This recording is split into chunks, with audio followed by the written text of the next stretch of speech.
ನಮ್ಮ ಭಾರತೀಯ ಜನತಾ ಪಾರ್ಟಿಯಿಂದ ಇವತ್ತು ನಮ್ಮ ಕರ್ನಾಟಕ ರಾಜ್ಯದಲ್ಲಿ ಕಾರ್ಯಕ್ರಮ ಇವತ್ತು ತುಂಬಾ ನಮ್ಮ ಹೆಣ್ಮಕ್ಳು ನಮ್ಮ ಪಕ್ಷದ ಬಂದು ನಮ್ಮ ಚಿದಾನಂದ ಗೌಡ ನೇತೃತ್ವದಲ್ಲಿ ತುಂಬಾ ಯಶಸ್ವಿ ಕಾರ್ಯಕ್ರಮ ಎಲ್ಲರಿಗೂ ಧನ್ಯವಾದಗಳನ್ನು ಹೇಳ್ತಾ ಮತ್ತೆ ಹಾಗೇನೆ ನಮ್ಮ ಜನಪ್ರಿಯ ಮಾಜಿ ಮುಖ್ಯಮಂತ್ರಿಗಳು ನಮ್ಮ ಹಾಲಿ ಚಿತ್ರದುರ್ಗ ಲೋಕಸಭಾ ಸದಸ್ಯರಾದಂತ ನಮ್ಮ ಗೋವಿಂದ ಕಾರಜೋಳ ಸಾಹೇಬರ ಒಂದು 75ನೇ ವರ್ಷದ ಒಂದು ಏನು ಜನ್ಮದಿನದ ಆಚರಣೆಯನ್ನು ಹಮ್ಮಿಕೊಂಡಿದ್ದೀವಿ. ನಮ್ಮೆಲ್ಲ ಭಾರತೀಯ ಕಾರ್ಯಕರ್ತರ ಪರವಾಗಿ ಈಗ ಅವರಿಗೆ ಕೇಕ್ ಅನ್ನ ಕಟ್ ಮಾಡೋದ್ರ ಮುಖಾಂತರ ಅವರಿಗೆ ಹುಟ್ಟುಹಬ್ಬದ ಶುಭಾಶಯಗಳನ್ನ ನಮ್ಮ ಪಕ್ಷದ ವತಿಯಿಂದ ಹೇಳ್ತಾ ಇದ್ದೀವಿ.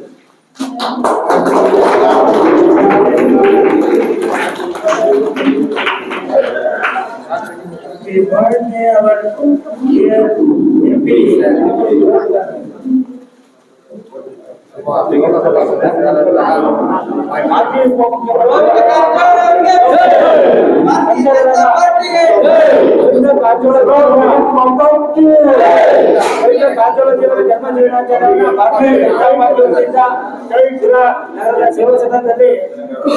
ನೇತೃತ್ವದಲ್ಲಿ ಒಂದು ಕಾರ್ಯಕ್ರಮವನ್ನು